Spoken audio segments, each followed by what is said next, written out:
പക്ഷേ എന്റെ കാൽക്കുലേഷൻ പ്രകാരം എത്രയാണ് വരുന്നത്? 14.51 ഡിഗ്രി. അതായത് 75 പേർ അതിലിരിക്കുമ്പോൾ തന്നെ അതിന്റെ സ്റ്റെബിലിറ്റി നഷ്ടപ്പെട്ടു കഴിഞ്ഞിരിക്കുന്നു. 14.5 ഡിഗ്രിയിൽ എല്ലാവരും ഇരിക്കുമ്പോൾ തന്നെ അതിന്റെ സ്റ്റെബിലിറ്റി നഷ്ടപ്പെടുന്നത് എങ്ങനെയാണ്? 14 ആരെങ്കിലും ഒരു 3-4 പേരൊന്ന് എഴുന്നേറ്റ് നിന്നാൽ തന്നെ ഇത് ഒരു വശത്തേക്ക് 14.5 ഡിഗ്രി ചരിയുകയും ആ ചരിവിൽ എല്ലാവരുടെയും ബാലൻസ് തെറ്റുകയും ആ എല്ലാ ആൾക്കാരും ഒരു വശത്തേക്ക് മറിയുകയും ആ മൊമെന്റിൽ ആ ബോട്ടിനെ കമഴ്ത്തിയടിച്ച് 180 ഡിഗ്രിയായി മാറ്റുകയും ചെയ്യും. ഇതാണ് യഥാർത്ഥത്തിൽ സംഭവിച്ചത്. 75 പേരിൽ കുറച്ചുപേരും കൂടെ കൂടുതലുണ്ടായിരുന്നു, 12 പേരും കൂടെ കൂടുതലുണ്ടായിരുന്നു. ആ സമയത്ത് കുറച്ചുപേർ എഴുന്നേറ്റ് നിൽക്കുകയോ നടക്കുകയോ ചെയ്തപ്പോൾ അതിന്റെ ബാലൻസ് തെറ്റുകയും 14.5 ഡിഗ്രിയെ കൂടുതലായി വരികയും ഈ ബോട്ട് തലകീഴായി മറിയുകയും ചെയ്തതിന്റെ കാരണം ഇത് തന്നെയാണ്. നിങ്ങൾക്കറിയേണ്ട ഒരു സാധാരണമായ ക്വസ്റ്റ്യൻസുകളാണ് എന്നോട് ചോദിക്കാനുള്ളത്. ഈ ബോട്ട് എല്ലാവരും ഇരിക്കുമ്പോൾ പെട്ടെന്ന് ഡ്രൈവർ വെട്ടിത്തിരിച്ചാൽ എത്ര ഡിഗ്രി തിരിയും? ഇതാ നോക്കൂ, ഇവിടെ ഡ്രൈവർ വെട്ടിത്തിരിക്കുമ്പോൾ തിരിയുന്ന ഡിഗ്രി എത്രയാണ്? 2.83 ഡിഗ്രി. ഇനി അടുത്തത്, എന്റെ ഈ അനാലിസിസ് മുഴുവൻ ചലനാത്മകതയിലുള്ള അനാലിസിസ് ആണ്.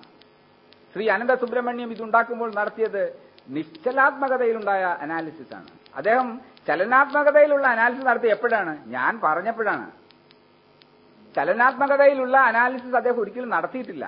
നിശ്ചലാത്മകതയിലുള്ള അനാലിസിസ് മാത്രം നടത്തി ഇതിന് സ്റ്റെബിലിറ്റി ഉണ്ടെന്നാണ് അദ്ദേഹം പറഞ്ഞത്. പക്ഷേ അത് അദ്ദേഹത്തിന്റെ ഓവർ കോൺഫിഡൻസ് കൊണ്ട് പറ്റിപ്പോയ ഒരു കാര്യമാണ്. ഇതാ ചലനാത്മകതയിൽ വെട്ടിത്തിരിക്കുമ്പോൾ എന്ത് സംഭവിക്കുന്നു? 2.83 ഡിഗ്രി. ഇനി ഒരു കാറ്റടിച്ചാൽ എത്ര ഡിഗ്രി സംഭവിക്കും? 1.25 ഡിഗ്രി. യഥാർത്ഥത്തിൽ നമ്മുടെ ബോട്ടിന് എന്തൊക്കെയാ സംഭവിച്ചിരിക്കുന്നത്? ഇതിന് 2 ഡിഗ്രി ഓൾറെഡി ഉണ്ട്, ഒരു ചരിവുണ്ട്. അതിന്റെ കൂടെ ഒരു 2.8 ഡിഗ്രി വെട്ടിത്തിരിക്കുമ്പോഴും ഒരു കാറ്റടിക്കുമ്പോൾ തന്നെ ഏതാണ്ട് ഒരു 5-6 ഡിഗ്രി വരെ ഇത് ചരിഞ്ഞു വരുന്നു. ഇതിന്റെ കൂടെ 2-3 പേരും കൂടെ ഒന്ന് എഴുന്നേറ്റ് നിന്ന് കഴിഞ്ഞാൽ ഈ ബോട്ട് മറിയും. ഏറ്റവും വളരെ തമാശ ഉണ്ടാക്കുന്ന ഒരു കാര്യമാണ് അദ്ദേഹത്തിന്റെ കണ്ടുപിടുത്തം.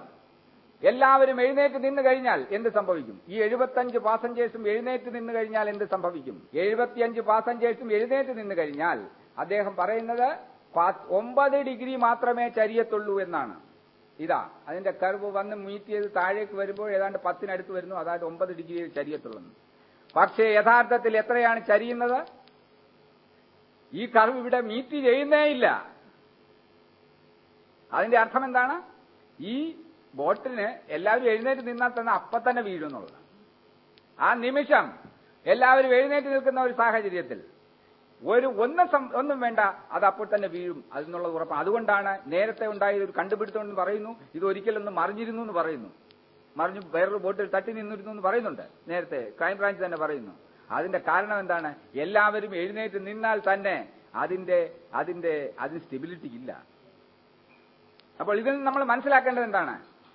ഞാൻ ഈ 75-ൽ നിന്നും 87 പേര് പോയ കാര്യം അതേപ്പറ്റി ഞാൻ സംസാരിക്കുന്നേ ഇല്ല. കാരണം അതിന് 75 പേർക്കുണ്ടോ എന്ന് അറിഞ്ഞിട്ട് വേണമല്ലോ 87-ലേക്ക് പോകേണ്ടത്. അപ്പോൾ ഇവിടെ ഞാൻ പ്രൂവ് ചെയ്തിരിക്കുന്നത് 75 പേർക്ക് ഇപ്പോൾ അതിന് സ്റ്റെബിലിറ്റി ഇല്ല എന്നുള്ള കാര്യം ഞാൻ പ്രൂവ് ചെയ്ത് കഴിഞ്ഞു. ഇനി എനിക്കറിയേണ്ടത് ഇതിൽ എത്ര പേർ കയറിയാലാണ് ഇതിന് സ്റ്റെബിലിറ്റി ഉണ്ടാകുന്നു എന്നുള്ളതാണ്. അതാണ് ഏറ്റവും പ്രധാന ചോദ്യം. ഈ ഒരു ബോട്ടിൽ എത്ര പേർക്ക് ഈ സുഗമമായി യാത്ര ചെയ്യാൻ കഴിയും? അതിന് വേണ്ടത് എന്താണ്? നമ്മുടെ നിയമപരമായി പറഞ്ഞിട്ടുള്ളത്, അതിനകത്ത് കയറുന്ന പാസഞ്ചേഴ്സ് എല്ലാം ഒരു വശത്തേക്ക് വന്നാലും കാറ്റടിച്ചാലും വെട്ടിത്തിരിച്ചാലും 12 ഡിഗ്രിയിൽ കൂടുതൽ ചരിയാൻ പാടില്ല. ഇതാണ് നിയമം.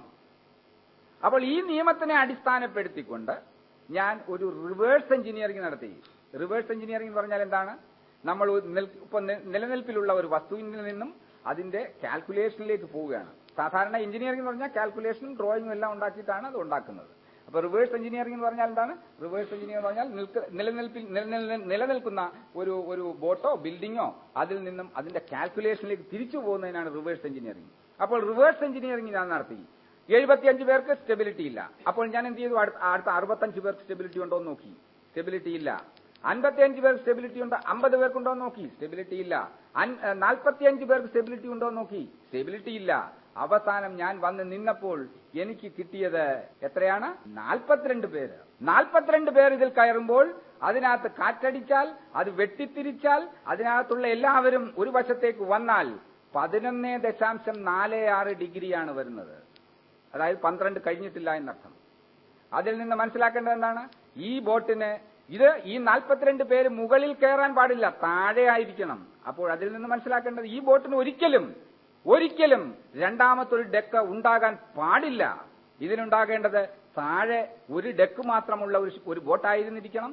അതിനകത്ത് 42 പേർ മാത്രമേ കയറാൻ പാടുള്ളൂ. അങ്ങനെ കയറിയാൽ 11.46 ഡിഗ്രി, അതായത് നമ്മൾ ഓൾമോസ്റ്റ് അതിന്റെ വക്കിൽ വന്നു കഴിഞ്ഞു. അപ്പോൾ എന്ത് ചെയ്യണം? ഇതിനകത്തൊരു 2 ടൺ ബെല്ലാസ്റ്റും കൂടെ താഴെ കയറ്റണം. ഇത്രയും കയറ്റിയാൽ മാത്രമേ ഈ ബോട്ട് 42 പേർക്ക് സുഗമമായി പോകാൻ കഴിയുകയുള്ളൂ. ഇതാണ് എന്റെ കണ്ടുപിടുത്തം. അതായത് 42 പേർക്ക് മാത്രം കയറാനൊക്കുന്ന ഒരു ബോട്ടിലാണ് 87 പേരെ കയറ്റി ഇവിടെ ഈ സർക്കസ് നടന്നത്. അപ്പോൾ ആ ബോട്ട് മറിഞ്ഞില്ലെങ്കിലേ അത്ഭുതമുള്ളൂ. എനിക്കൊരു പക്ഷേ ഗവൺമെന്റിനോട് പറയാനുള്ളൊരു കാര്യം, നമ്മൾ ഇത്രയും ക്യാഷ് മുടക്കി അതുണ്ടാക്കിയിരിക്കുന്നു, അത് നശിപ്പിച്ച് കളയേണ്ടതല്ല. നമ്മുടെ ടൂറിസം മേഖലയിൽ ആവശ്യമാണ്. അതിനെ നമുക്ക് വീണ്ടും ഒരു നല്ല ഒരു ബോട്ടാക്കി മാറ്റിയെടുക്കുവാൻ നമുക്ക് കഴിയും. അതിന് ഒരുപക്ഷെ എന്നെ ഏൽപ്പിക്കുകയാണെങ്കിൽ ഞാൻ അതിന്റെ മുകളിലത്തെ ഡെക്ക് തന്നെ മാറ്റി താഴെ വെയിറ്റും കയറ്റി വരുന്ന ഈ ടൂറിസ്റ്റ് സമയത്ത് തന്നെ അതിനെ 42 പേർക്ക് യാത്ര ചെയ്യാൻ കഴിയുന്ന സുഗമമായ ഒരു ബോട്ടാക്കി മാറ്റുവാൻ എനിക്ക് കഴിയും എന്ന് വളരെ ആത്മവിശ്വാസത്തോടു കൂടി തന്നെ ഞാൻ ഗവൺമെന്റിനോട് പറയുകയാണ്. കോടതിയിലേക്ക് പോകുമ്പോൾ എനിക്ക് പല കാര്യങ്ങളും കമ്പയർ ചെയ്ത് പറയേണ്ടതായിട്ട് വരും. കാരണം ഇത് കോടതിയിലെത്തുന്ന കാര്യമാണ്. ഞാനിപ്പോൾ ആദ്യത്തെ ലിറ്റിഗേഷൻ കേസിൽ തന്നെ ഞാൻ പോയി കഴിഞ്ഞു. ഇനി വരാൻ പോകുന്ന ലിറ്റിഗേഷൻ കേസുകളിലെല്ലാം എന്റെ റിപ്പോർട്ട് അതിന്റെ ആദ്യത്തെ തെളിവായി വരാനുള്ള സാധ്യതയുണ്ട്. അപ്പോൾ ഒരുപക്ഷെ എനിക്ക് എല്ലാ കോടതികളിലും കയറി ഇറങ്ങേണ്ടി വരുമായിരിക്കും.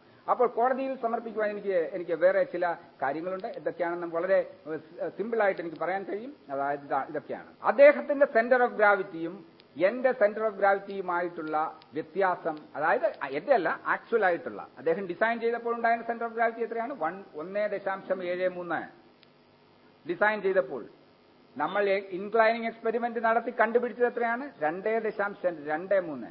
ഇത് തമ്മിലുള്ള വ്യത്യാസം എത്രയാണ്? 28.9%. ഒരു ഡിസൈനിൽ എപ്പോഴും വ്യത്യാസങ്ങൾ വരാം. നമ്മൾ ഒരു ബിൽഡിംഗ് ആയാലും ഒരു ഷിപ്പായാലും ഏതൊരു ഡിസൈൻ ചെയ്താലും അതിൽ വ്യത്യാസങ്ങൾ വരാം. പക്ഷേ ആ വ്യത്യാസം 10% കൂടുതൽ വന്നാൽ ആ ഡിസൈൻ തെറ്റാണ് എന്നുള്ളതാണ് ഡിസൈനിലെ, അതായത് രൂപകൽപ്പനയിലെ തത്വശാസ്ത്രം.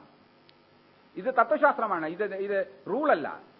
ഈ ലോകത്തിലെല്ലാം നിലനിൽക്കുന്ന ഒരു റൂളാണ്. ഒരു ഡിസൈൻ നമ്മൾ ചെയ്യുമ്പോൾ അത് ഉണ്ടാക്കി വരുമ്പോൾ അതിൽ നിന്നുണ്ടാകുന്ന വ്യത്യാസം 10% കൂടുതൽ വരാൻ പാടില്ല.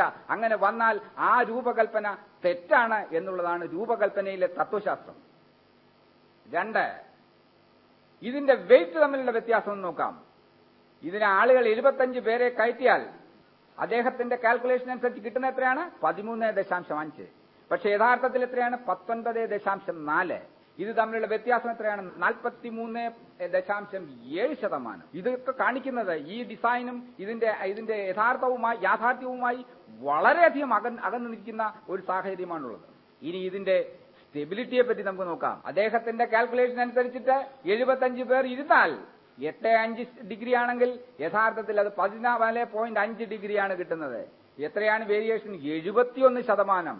ഇനി 75 പേര് എഴുന്നേറ്റ് നിന്നാലോ അദ്ദേഹത്തിന്റെ കാൽക്കുലേഷൻ അനുസരിച്ച് 9.7 ഡിഗ്രിയാണ്. പക്ഷേ യഥാർത്ഥത്തിൽ എന്താണ് സംഭവിക്കുന്നത്? ആ വെസൽ തലകീഴായി മറിയും. അതായത് variation 100%.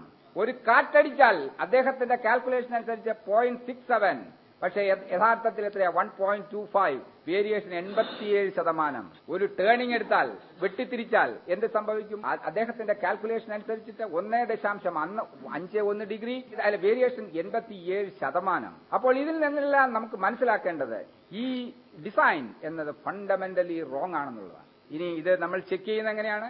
International rule, IMO international റൂളുണ്ട്. ആ റൂൾ ഒന്നും ഈ ബോട്ട് സാറ്റിസ്ഫൈ ചെയ്യുന്നില്ല. ഒറ്റ ഒരു ക്രൈറ്റീരിയ പോലും ഇത് സാറ്റിസ്ഫൈ ചെയ്യുന്നില്ല.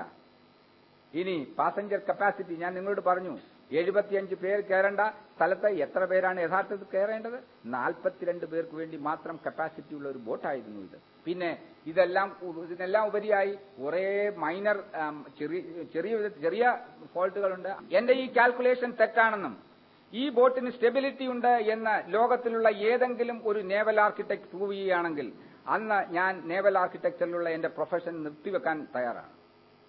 2, എന്റെ ഈ കാൽക്കുലേഷനിൽ നേവൽ ആർക്കിടെക്ചറിനെ പറ്റി അറിയാൻ വയ്യാത്ത ഏതെങ്കിലും എഞ്ചിനീയർ ഇതിനകത്ത് കമന്റ് പറഞ്ഞാൽ അവർ എന്നെ കോടതിയിൽ വെച്ച് മീറ്റ് ചെയ്യേണ്ടി വരുന്ന ഒരു സാഹചര്യം ഉണ്ടാവും.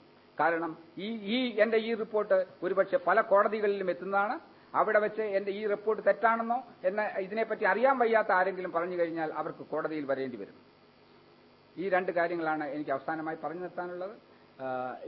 ഇതിന് വേണ്ട എല്ലാ സപ്പോർട്ടിംഗ് ഡോക്യുമെന്റ്സും എന്റെ കയ്യിലുണ്ട്, CD-യിലുണ്ട്, ആനിമേഷനുണ്ട്. നിങ്ങൾക്ക് വേണ്ടതുപോലെ അത് വെരിഫൈ ചെയ്യാവുന്നതാണ്. ഇനി എന്തെങ്കിലും നിങ്ങൾക്ക് സംശയമുണ്ടെങ്കിൽ എന്നോട് ചോദിക്കാവുന്നതാണ്.